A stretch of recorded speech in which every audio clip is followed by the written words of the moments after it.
What is up, guys, and welcome to another episode of Guarani Vision, the first ever podcast dedicated to Paraguayan football in English. As always, I'm Roberto Rojas, and joining me as always are my three great co-hosts, Fede Perez, Maria Britos, and Ralph Hanna. And guys, there's been a lot going on in Paraguay at the moment. There's been a lot going on around the world, but we have to actually say something before we get into the football stuff.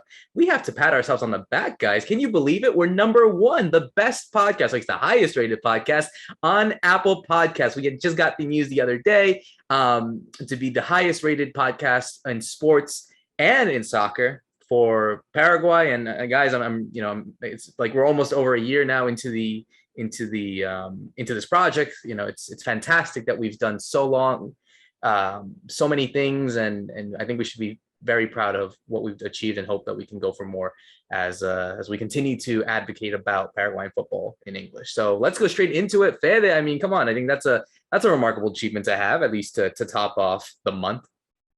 Yeah, I'm loving this welcome that we have on the show. Thanks, Roberto, for this kind of news. Hopefully we get it every week. Hopefully we stay up there on the first spot, but those are just numbers. I mean, that's not the real reason that we kind of got together and did Guarani Vision. The idea was just to talk about football from Paraguay and put it out there in English for a lot of people that probably just don't have the opportunity to get to Paraguayan football, to some information, just to talk about some of the players, just to talk about the game itself, the day-to-day here in Paraguay. I mean, just wow. Oh, wow. I can't believe these numbers. We've done so much in this year, and we have so much yet to be done.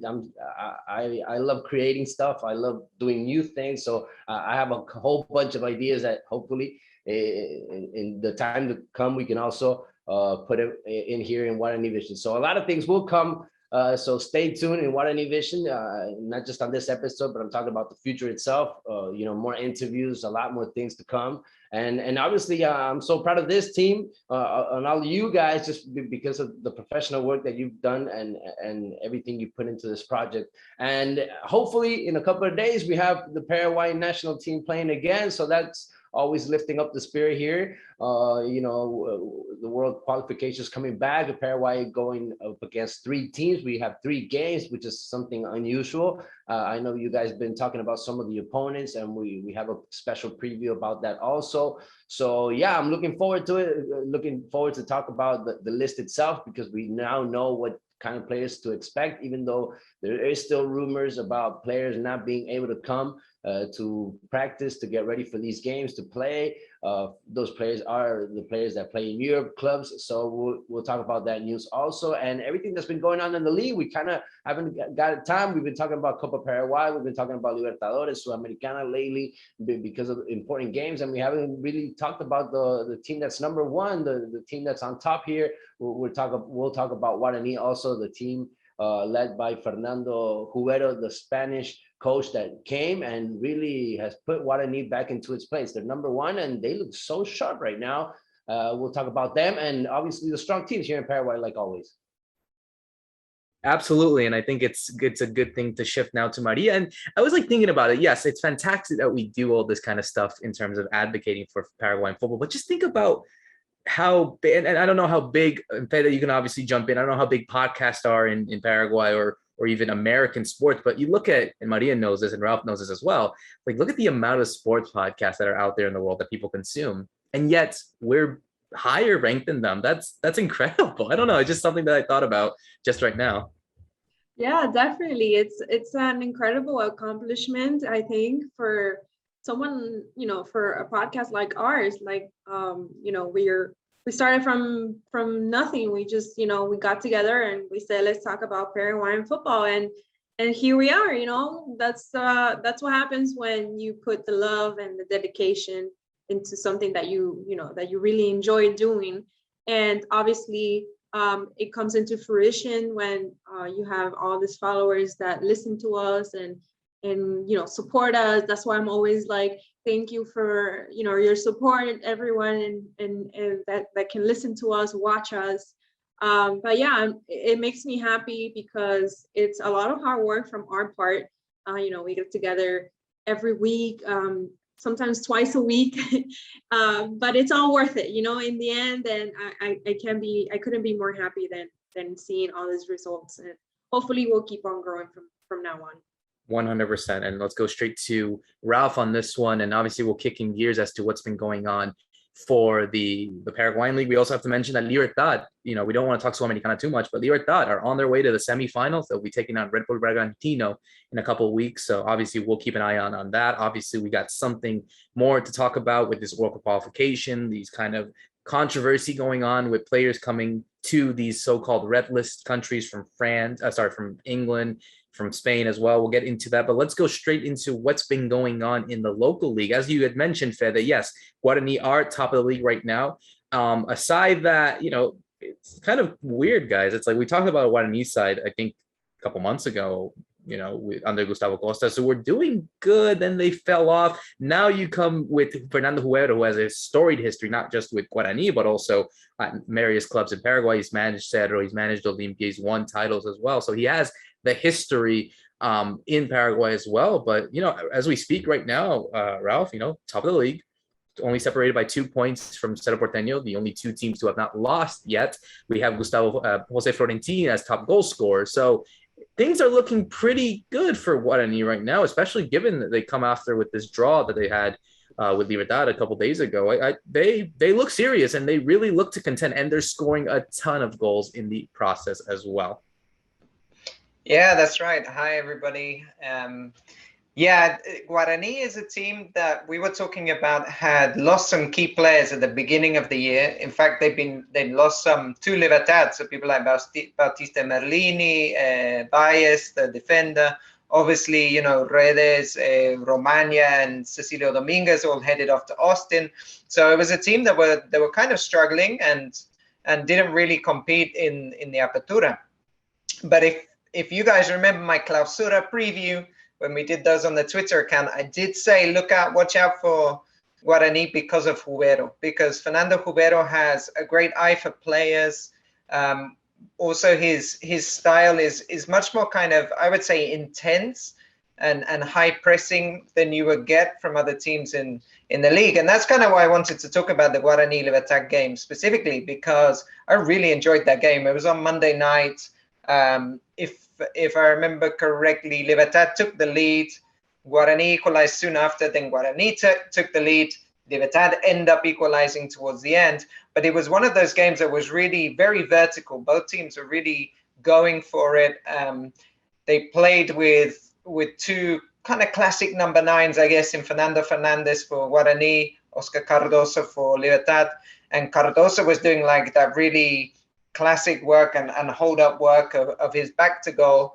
Fernando Fernandez was doing a really interesting role of playing almost as a false 9, which isn't his natural position, but he was starting to come deep because Guarani love to play with so many runners when they're playing with this Huero team. And a couple of players that I think have benefited so much from Huero coming in and that style is, one is Piro Contreras, who plays on the left-hand side and came through at Olimpia. People hoped that he could be a really good player at Olimpia. It never happened. I think he's played abroad in one club in Argentina, but he never kicked on. But now he's seeing some kind of resurgence. He's about 28, 29 now, playing really well on the left and finding those spaces. And then the other one is Jose Florentin, who you mentioned. So Jose Florentin is a central midfielder. He's very comfortable on both feet, but more preferred on the left foot. And I mean, he's just can't stop scoring. And all his goals have been very similar. It's late runs into the box, and the defending teams can't pick him up. And I thought his goal against Libertad was actually the best he scored this season of all of them. He's top scorer in the league. But this one, he makes a late run into the box. He has to control the ball on his chest, and then he volleys in. Almost no thinking time. It was a brilliant goal. It's for somebody who's obviously really high in confidence, playing very well. And I just thought that was rounding off a great performance. And just one more thing we'd say about Huero and Guarani is just to be careful before we get carried away about the title races. They always did this under him. So every season they started really well. This isn't actually his best start. They have 14 points from a possible 18. He actually got 15 from 18 in the 2015 Apertura. but they finished second. And that happened a lot with Jubero, that his teams do have a habit of running out of energy towards the end of the season. So it's a brilliant start, but they do still need to see if they can sustain that, because he has had problems in the past of this very intense attacking style, sometimes falling off towards the end. But Rob, they're only playing every weekend. They don't have another competition. They're not going to have pretty much games in between weeks. So they are pretty rested. That's what I'm seeing from this team. That's why Jubero's asking 100% from his guys. If you look at the players that he's actually using, he's using not more than 13, 14 guys. So he's not rotating that much in his squad, even though he has a lot of players that he could rotate.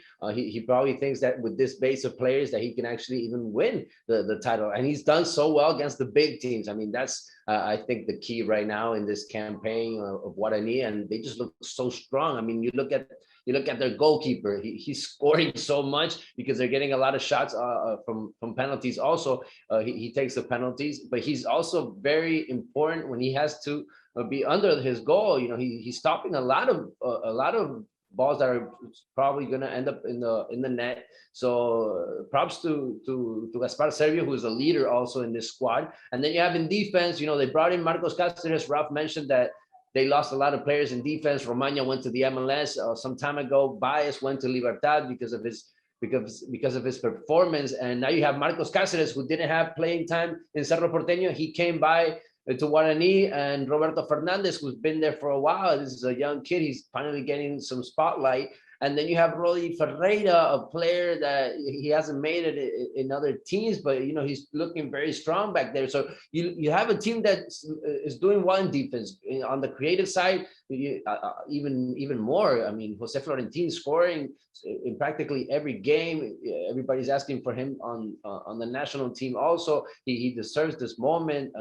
He's taken over after Morel went to Lanús in Argentina. They needed somebody to be that key man in the midfield, and he's doing it. He's really taking over. So I'm really happy for him. And then you have other players that are being role players, like Raph mentioned, like Fernandez up there, the forward that's usually scoring, but he's doing another role. He's playing for the team now and assisting and being so intelligent. So I'm seeing that Jubero's getting the best out of his team, and I don't know if everybody else is up to the challenge right now. The only one that's looking real strong to keep up the pace that Guarani is maintaining on this tournament is Cerro Porteño, and they're going to face up against each other in a couple of games.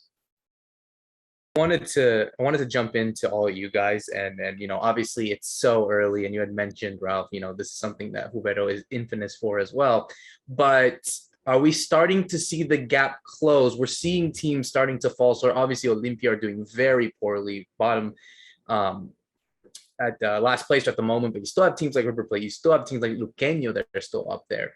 Only 4 teams separated by 4 points. But do you think that the gap is getting a bit more closer, or do you feel that, it's still too early to decide for a race like this?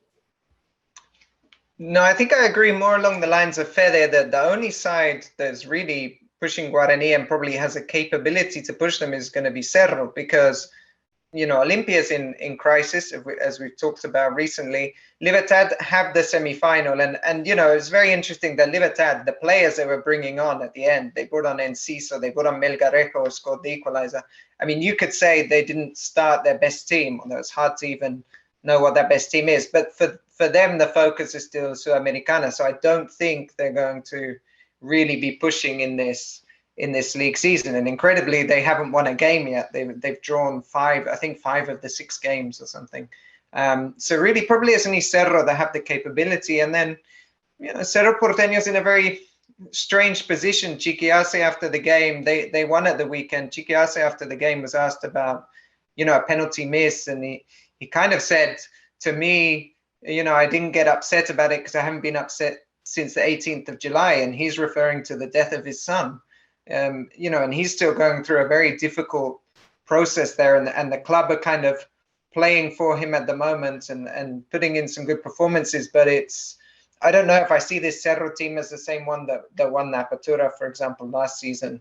So it is kind of is there for Guarani, I think, is the taking. The other clubs we've mentioned, if we're being honest, River Plate, Luqueño, they don't have the squad depth to go the whole way. They've had a good start for sure, but it's a bit like Guarani we talked about, and Fede never had to walk to Cacupe or to Guarani to Villarrica because they weren't going to hold on and win. So I think it's Cerro and Guarani are our two for this tournament. You got off lucky, Fede. Yeah, it's going to be very interesting to see what happens. I think it's still a long way to go. It's still a long season, and hopefully that we do see a big race come up. I mean, I don't want to see anything happen where a team just goes and blows everyone away. I think there's still a lot of things that can go on in this tournament, so we just have to keep an eye out. But impressive by Guarani so far. That's all we can say, but obviously keep an eye on everyone else beforehand. So let's switch gears to what's been going on, I think, which has really been the talk of the week, you would say, at least those that follow South American football, is the World Cup qualifiers that begin exactly next week. They will have a triple header.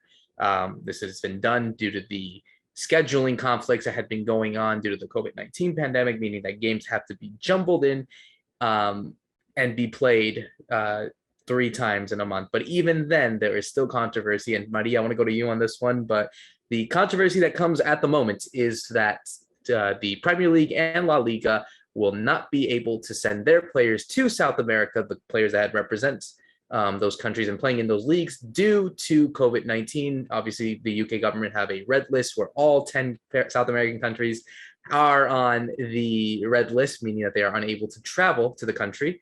And this comes at a bad time, I think, with Paraguay. I mean, at the moment, assuming that it happens, that means that Paraguay miss out on 4 key players.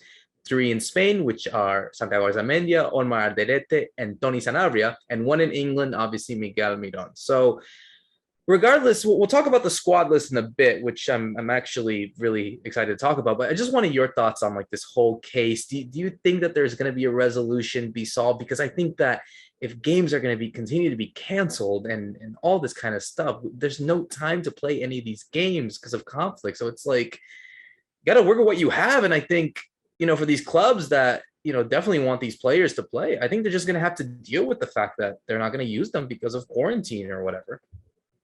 Well, I think it's actually a little unfair for these organizations to kind of put this stop for these players to go to their countries. And I'm not just talking about Paraguay, I'm talking about all of South America, obviously.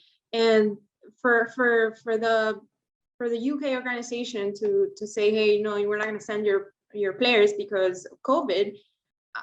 I mean, you've done it before. It's been done before. It's not like this is the first time that we're dealing with this. So I really don't understand what's the deal or what's the story behind all of this. Obviously everyone has the vaccines nowadays, so it's a lot better situation than it was before Paraguay. I'm not sure how it is right now with the COVID numbers, but I feel after the vaccines have been rolled out, it's a little better. Maybe Fede can tell me more about that, but I don't understand why this is going on. I mean, I would think that they should think about this a little more, what's the benefits of sending them and what's not the benefit of sending them, because these are key moments for the World Cup qualifiers. We're so close into the World Cup. We need the key players in these key games, and it's not fair to just not have them go meanwhile your whole season just started. You know what I mean? Like, it's you have to balance it out. Your season just started versus a key game right now in the World Cup qualifiers. So for me, it's kind of like you got to think about it very well before putting this. And hopefully, if they don't answer to at least to the Paraguayan Association, then maybe FIFA can step in finally and put some order in there. They always have a way, don't they, Fede? They always find a way, though. Yeah, but that's the main thing. The key right now is what Maria just said. FIFA needs to step in and put the pressure on the clubs, needs to put the pressure on the FAs from the European teams. I mean, we're not talking about the governments this time. We're talking about the leagues. We're talking about the federations, the associations. They are putting the stop sign on this situation. And, FIFA needs to step it up. I mean, what have they been doing these kind of last couple of months? Why are we getting these news right on top of the games? I mean, this doesn't speak well of Infantino's job, of the president from FIFA. I mean, I haven't seen the best out of him during this pandemic situation. And it happened last year. It happens now. This only makes the players uncomfortable. They're not thinking about the games. They're thinking about this problem of not coming to the country. They're scaring the players because of the whole situation also. I mean, the virus is still here. Answering Maria's question, yes, unfortunately, the numbers are not good in South America. That's why these countries are all in a list. That's why all these countries are red right now. That's why a lot of people still don't want to come to South America, because we haven't gotten vaccines, but the numbers are still up there. So they have the reason. They have I understand the European clubs, but FIFA is above all of this, and FIFA needs to do the ruling. I don't know what Ralph thinks. I mean, for me, it's FIFA. It's on FIFA's field right now, and if not, if you can't play the qualifications, how are you going to play the World Cup? Exactly, that's the point. This is a short-term view from the Premier League and La Liga, because at some point these games have to be played. Okay, maybe they're thinking, hopefully the situation gets better in a 6 months. But we've learned from this pandemic that that's not really the case. You can have like another wave, another variant. They need to get on with this. It's very hypocritical from the Premier League, especially.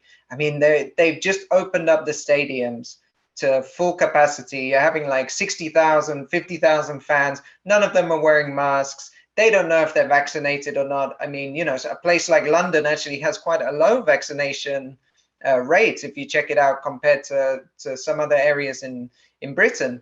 So, I don't think the Premier League can say, hey, we're doing all this to make money, but now we're not going to let players go to the World Cup qualifiers. Because, if they're saying it's for the welfare of the players, it clearly isn't, because then they would be playing behind closed doors still.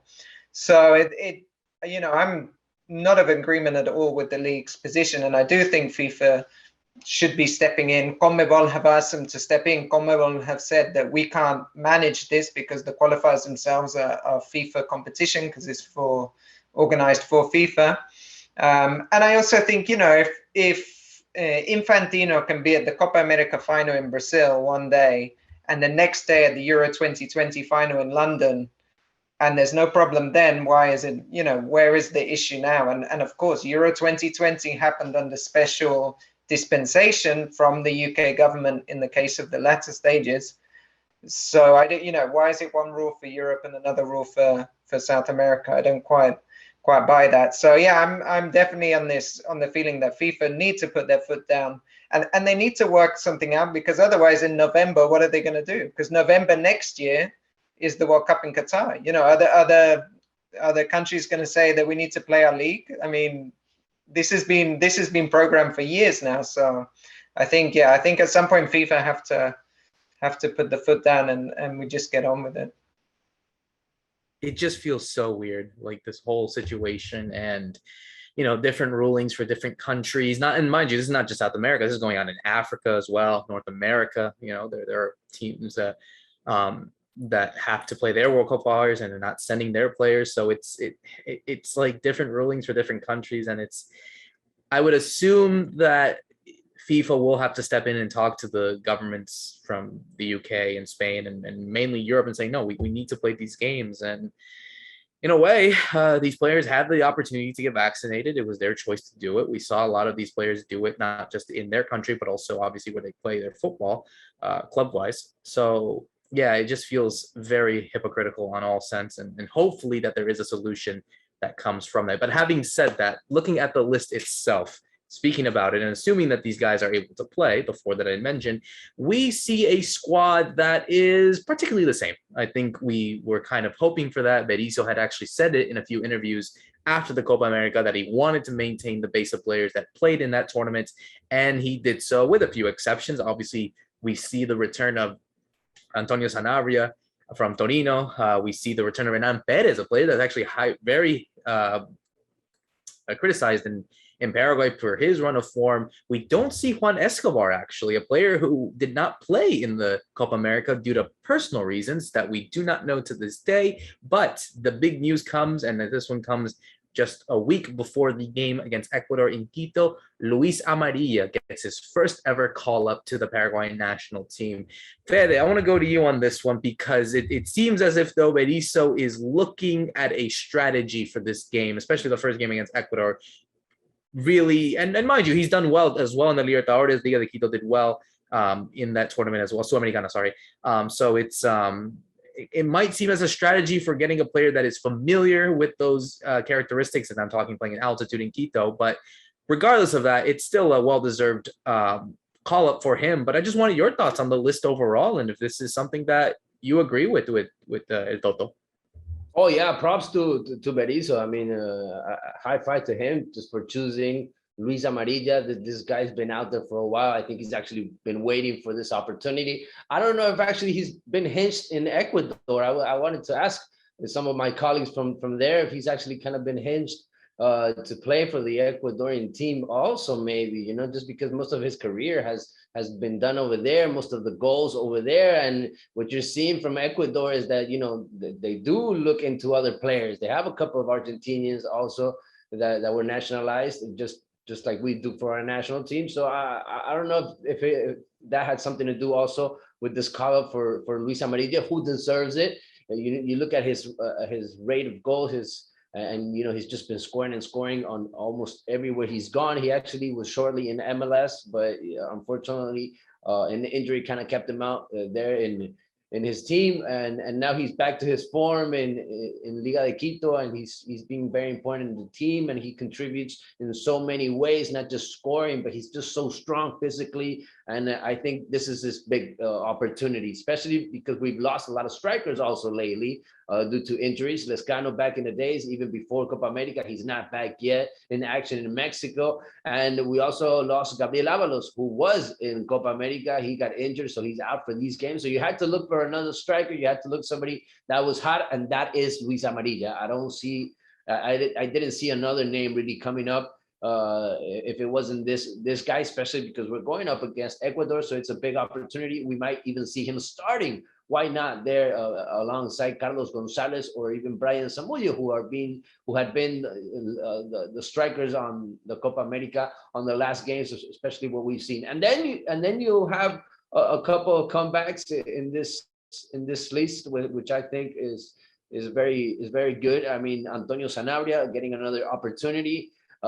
He had a very good vacation with his family. I don't know what his issue was not to be in Copa America. That situation was never fully cleared up. And then you have players that are not playing that much. That's what's catching kind of my eye also from this list. But they are regular players on Berizzo's squad. So from that point of view, it can't be a surprise that they are being called up, but they are not getting much game time on their teams. I'm talking about Roberto Rojas from River Plate. I'm talking about Santiago Arzamendi, who hasn't been playing yet. He left to Europe. He went to Spain, but he hasn't gotten the chance to play yet. Robert Pires da Mota, who was playing before in Turkey, but came back to Brazil, to Flamengo, and has yet to get more playing time. So there are a couple of players that I don't know if they're going to be 100% for these games. We'll only know that when they're here in the country and when we see them practicing. Hopefully, Berizzo gets the best out of these 3 games because we need the points right now. We are out of the next World Cup. Hopefully, after these 3 games, we are back in it.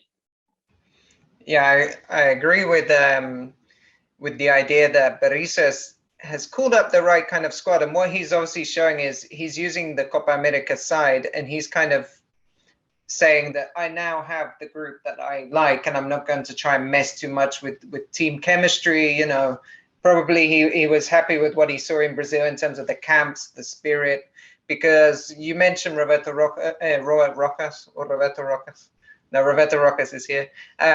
You mentioned him not playing much, and the person who's come in that I think is maybe a stronger person to play there is Bruno Valdez. Bruno Valdez was injured for a long time at Club America, but he's back now playing regularly. So I wouldn't have been surprised to see him in there. Juan Escobar, we understand why not. Probably he's not happy, Berizzo, with the idea that Escobar didn't didn't make himself available for the Copa America. And then Luis Amarilla is a great shout. I think the only other player that was scoring a lot of goals in Ecuador, he's now in Brazil, is Brian Montenegro. But I don't think Brian Montenegro gives you the same physical kind of presence as Amarilla, and I think he wants to play with that 9, which we saw when he had Avalos or when he used Gonzalez.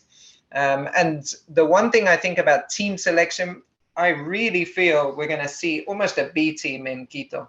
It would make a lot of sense to play almost a B team. We might not get the points there, but we don't usually get the points there. And then have, a rested team to go really at it to get 6 points in the 2 home games against Colombia and Venezuela. So that also might be why he's thinking of some of these players that don't have so many minutes, but they might be able to do a job in that first game at altitude.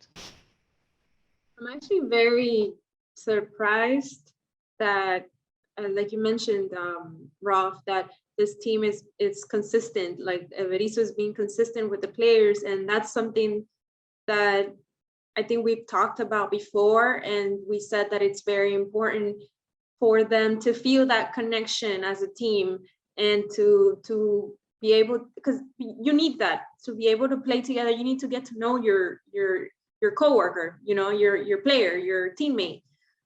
So I do appreciate that from Berizzo. I think he's done a great selection. Happy that Tony Sanabria is back. I was rooting for him. I'm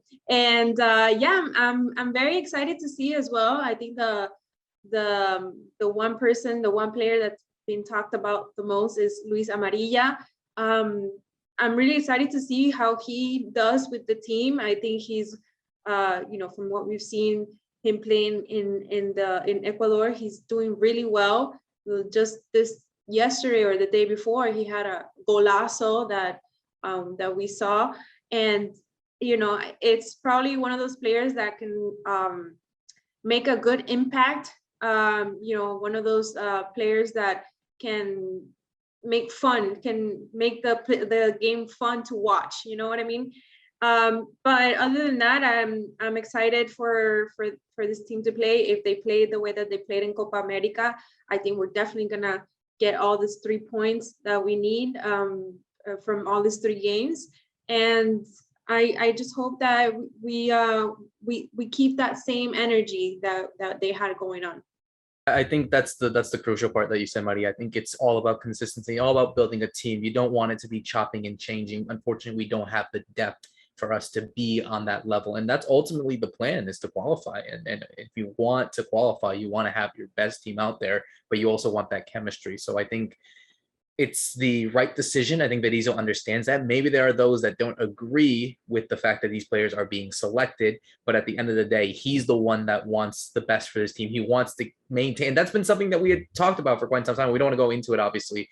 We'll talk about it in a future episode, but I'm like saying, we spoke about this so much, how this team has been so inconsistent because of so many players that have been used. Berizzo still hasn't been able to find his best starting 11. Now that he gets the players that he thinks is perfect for his process for the next year or so, I think he needs to understand that it is time to get a consistent starting lineup. And we see that now with the squad that is out there. So I think it's right of him to do. We'll see what players he has available, assuming that, obviously restrictions are still in place, but we'll definitely be keeping an eye on that. Like you had also mentioned beforehand, yes, we are doing preview episodes, not just for these games specifically, but also from our opponents. We had done interviews with 2 guests previewing Colombia and Ecuador from their outlook. We will be doing Venezuela in the next few days as well. And obviously we will publish that when the week starts alongside with our regular preview show. So keep an eye on that as we move into now our last segment. And Rob, I want to go to you on this one because it has been quite an interesting ride. And I'm looking at it right now. The Copa Paraguay has been interesting. And we had mentioned it beforehand, how these teams from the Unión de Fútbol del Interior are going there to compete. Well, at the time of recording, and we still got a few games left. I think we have 2 more that have to be played, but I think one of them is playing from that Unión de Fútbol Interior. But 5 teams will be in the round of 32. Round of 16. Yes, round of 16 for these games as well. So it's sorry, is it 30? Yes, sorry, I'm so sorry. Round of 32. Thank you. There are 6 teams from the Unión del Interior being in this position, which is phenomenal to really talk about, don't you think? Yeah, it's really come to life. I mean, when we previewed this and we spoke about poor Atletico treble, and then they got beaten by a huge scoreline, you know, you were worried about some of these teams. But I think what we're also seeing is there's a huge disparity between the clubs themselves in the Unión de Fútbol Interior. And, you know, we just got a great result. I haven't watched the game because we're recording, but I've just seen Nacional in Primera have been knocked out by Primero de Marzo, 1st of March, who are from Pilar, which is in the south of Paraguay, near the border with Argentina, and they just beat them on penalties, which is an incredible result to see a Primera team go out. What we've been seeing before is some of the 2nd division, 3rd division sides were, you know, were putting out their kind of B teams and losing. So that's what we were seeing. And the team I also wanted to mention and give them a shout out was from yesterday, who also won on penalties, is Carai Chive. They're from Paso Yobay, which is, I think, in San Pedro, which is more to the north of the country. They beat a team called 12 de Octubre, but it's not the 12 de Octubre in Primera. It's another 12 de Octubre. They drew 1-1. They won on penalties. And also their CM, their community manager on Twitter, says they speak English. So let's hope we can get them on to talk about Copa Paraguay, but from the team perspective. That would be brilliant. And then one more side, just to mention, wow, they're from a place called Santa Elena. This was last week, but we didn't have time to mention them. From a small town in Santa Elena, which is about 5,000 population. They also managed to win to go through. And Santa Elena, I think my brother-in-law will have played against them because they're very near where my wife's family are, near Caraguatão and the Cordillera region of Paraguay. So this is a wonderful tournament because of that. You know, we're seeing all these teams from all different points and points of the country and different sizes, you know, some wonderful names as well. The team that we're missing from next week, they still need to play, are called, let me just check it, Atlético Mil Palos, which means, you know, 1,000 sticks or 1,000 trees, athletic. So, you know, these are some brilliant teams and brilliant names. And Roberto, you just pointed out that 6 teams have qualified this year compared to only 2 last year, or in the last edition, which was 2019. So it's just getting better and better and growing, which is kind of what we wanted to see from this tournament. Yeah, and I wanted to go to Fede on this one because we had mentioned that, you know, these guys are, you know, essentially we talked about them being amateur and just going out there and making a name for themselves. We've already seen the great stories that have come out of it. Unfortunately, not all of them have been able to qualify, but to have to have, you know, 3 times more teams now in the round of 32 is a remarkable achievement in the last 2 years with a pandemic slammed in the middle. That it's impressive to see these many teams actually qualifying to the next round. I'm actually surprised with the amount of teams that are going through, and you know, maybe we do have a couple of surprises. These kind of stories are just brilliant for the Paraguayan game, for the marketing itself of the tournament that's just starting. Also, I mean, it is catching people's attention due to that situation because most of these guys, they have other jobs, they have, you know, they're very humble, so people kind of feel identified with their stories, you know, that they feel close to these guys and they get the support from their communities also, and that's the beauty of the game itself happening in this Copa Paraguay. Hopefully they do make it to the final stages and we see them going up against the big teams, because that's usually the dream also for most of these players, right? Go against Olimpia, go against Cerro Porteño, having the opportunity to play against the big teams. That's what most of these guys usually talk about, Roberto. But yeah, the Copa Paraguay is just getting better and better, and we're going to keep doing our coverage here in Guarani Vision. Absolutely. We'll be definitely keeping our eye on that tournament, and obviously hope that more surprises do come in place as we head into the latter stages. And I think it's a perfect way to close off another great episode of Guarani Vision. So for myself, Roberto Rojas, Fede Perez, Maria Britos, and Ralph Hanna, thank you so much for listening in. See you soon.